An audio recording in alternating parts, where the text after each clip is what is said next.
Yo, what's going on? This is clearly no debate. You know, the guy, black hoodie, sleeves out. That's me. I'm back to give y'all a recap of Head Ice versus Gorilla Nems. Big shout out to Kotd for putting this battle together. Um, to me, it was a very entertaining battle. You know, I'm gonna go ahead and give y'all my breakdown, but I just want to put a couple of things out there before I get into the breakdown of the battle. The number one thing that I would like to say, man, it was good to see Gorilla Nems on this return.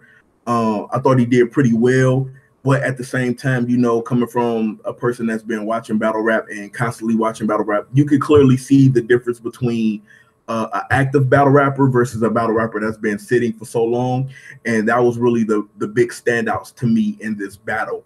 But at the same time, Gorilla Nems did pretty well, in my opinion, in this battle. So let's go ahead and wait. Also, let me go ahead and put this out there before I even get into the breakdown. King of the Dot, if y'all hear this blog, I'm telling you right now, Gorilla Nems versus Arsenal, disrespect versus disrespect would be a crazy ass battle. Now I know Arsenal be talking about, you know, I'm retired and this. Man, I think that battle will be crazy. I think the disrespect will be through the roof. I think it'll be the most disrespectful battle ever put together. I'm telling you, that battle will be crazy. I would like to see that. That's just Gorilla Nems is here to stay. You know, it could have been a one-time thing. All right, so let's go ahead and get into the battle. So Gorilla Nems, he starts off first, and like I said, man, the disrespect just flew out the window. You know, he came talking about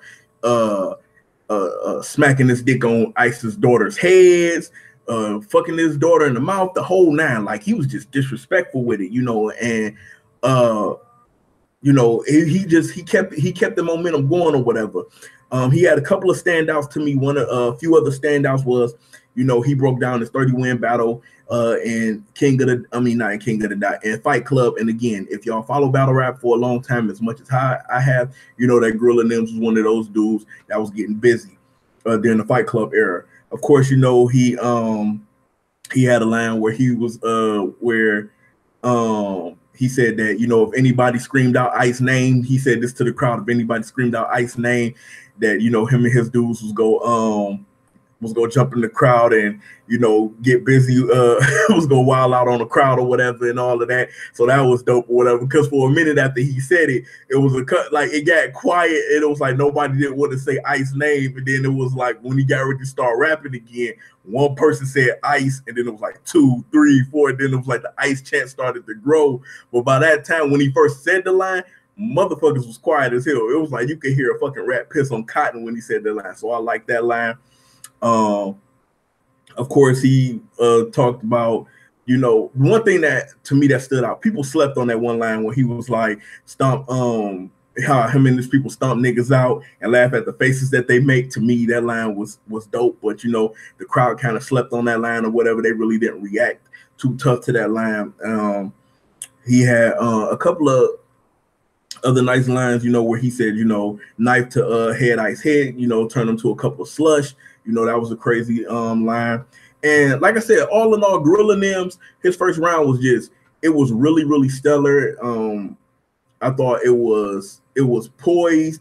He showed why he's a vet in this game, you know, even though he had been sitting for a while. My only hiccup that I had with him in the first round was that he kept stopping to try to get the crowd in it. And that's how you could tell that he is not used to the way that how battle rap works now.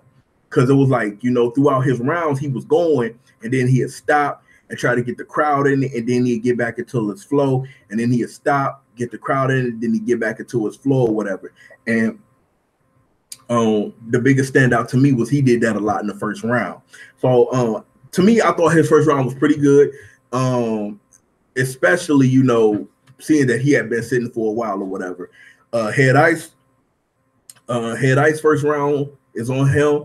You know, of course, Head Ice, you know, he start talking, you know, that wolf shit, that gangster shit that we all used to. You know, he had a line where he said, you better pray that I respect that you better pray that I got respect for you better pray that I respect you got respect for me. And that was funny as fuck to me, because it's like, nigga, you better hope that even though you got respect for me, that I respect you enough, I'm not gonna do nothing to you. Like that to me, that's like the funniest shit ever. And I thought that was a funny ass line or whatever. He of course he had a line in also where he said something about, you know, slap the shit out of you and Iron Solomon and blow kisses at y'all women, you know. So that was a funny line or whatever that Head Ice came with. Of course, you know, he like Head Ice, you know, he came with a lot of stuff in his in his first round. You know, the bird got a long leg. It's better ostrich. You know, that was dope to me. To me, the standout line of the first round was I can black the whole black up, hat tuck, coming with demons, next day, gray shoes, slacked up, praying to Jesus. That line was fucking crazy to me. Like, that was my favorite line of the first round from Head Ice. Of course, he had, you know, the JFK blow half your head to on your wife's lap while she's sitting beside you, then send her flowers like a secret admirer. That shit was fucking crazy. Then of course the whole now is it an adult entertainment killing our children, or is killing our children adult entertainment? That was a crazy round for Head Ice. Like, to me, he had a hell of a lot of punches. He was very poised. Head Ice basically showed why he been rocking the chain or whatever for a minute, and that was also a great round. So far we had two good rounds from two, you know, veteran battlers. We go to the second round, you know, Gorilla Nems, he breaks down, you know, that how is Head Ice the champion, but he's only getting paid, you know, half of what Gorilla Nems made for the battle. Gorilla Nems come with some more disrespect, you know. I kick your grave over, I go to your mom's grave, kick her tombstone over and say fuck your afterlife.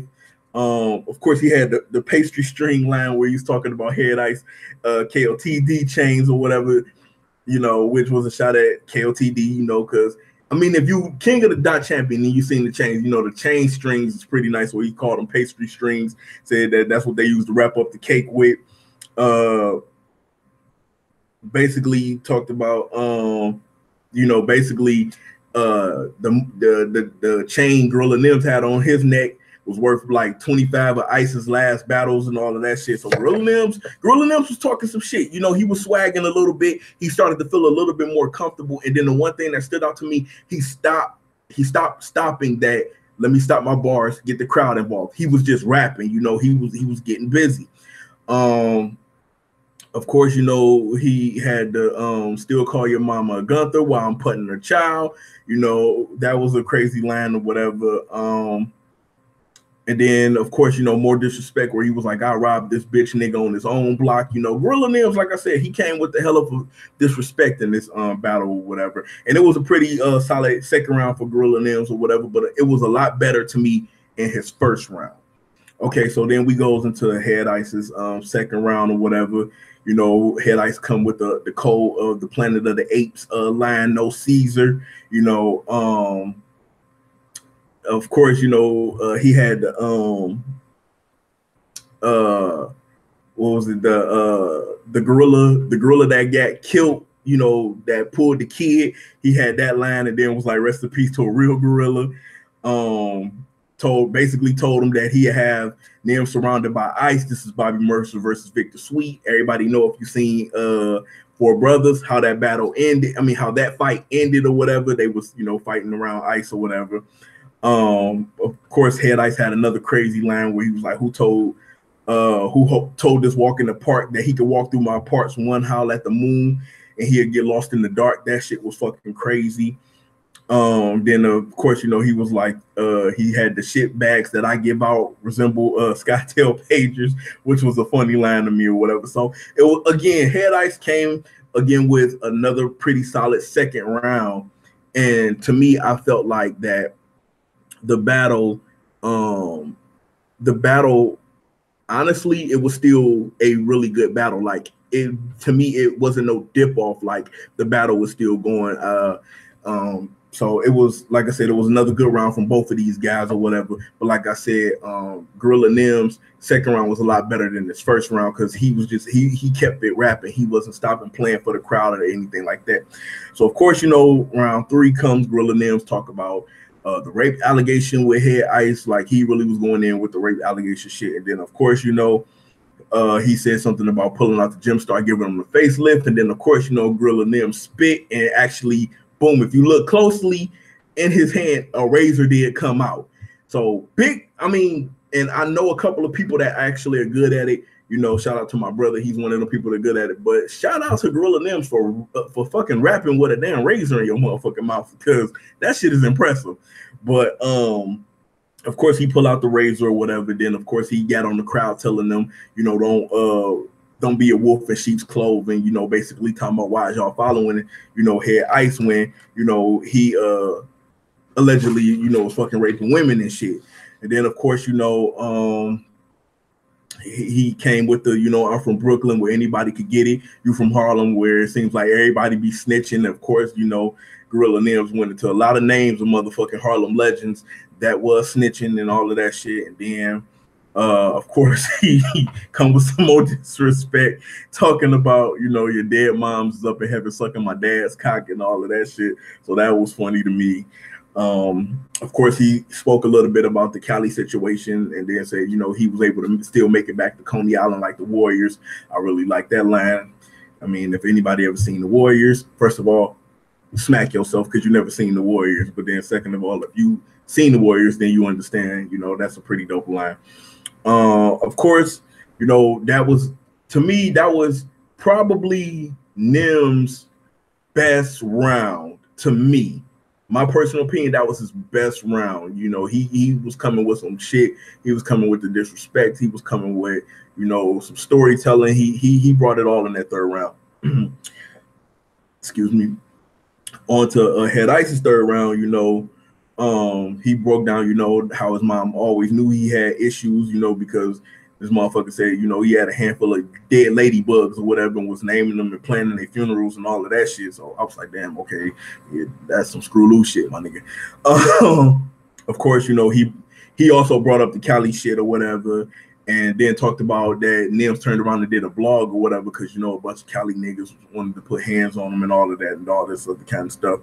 And then he had a crazy line of, the hug, I'm giving you a hug to lead you on and all of that stuff. So Head Ice to me, he kind of trailed off a little bit in his third round because I think he put so much energy into the first and second round. And I think at this time, he probably was like, man, let me go ahead and get this battle out the way. Because it seemed like how he wrote, he was like, I'm trying to get this nigga out of here the first 2 rounds. And then, whatever else happens, if I happen to 3 on him, then fuck it.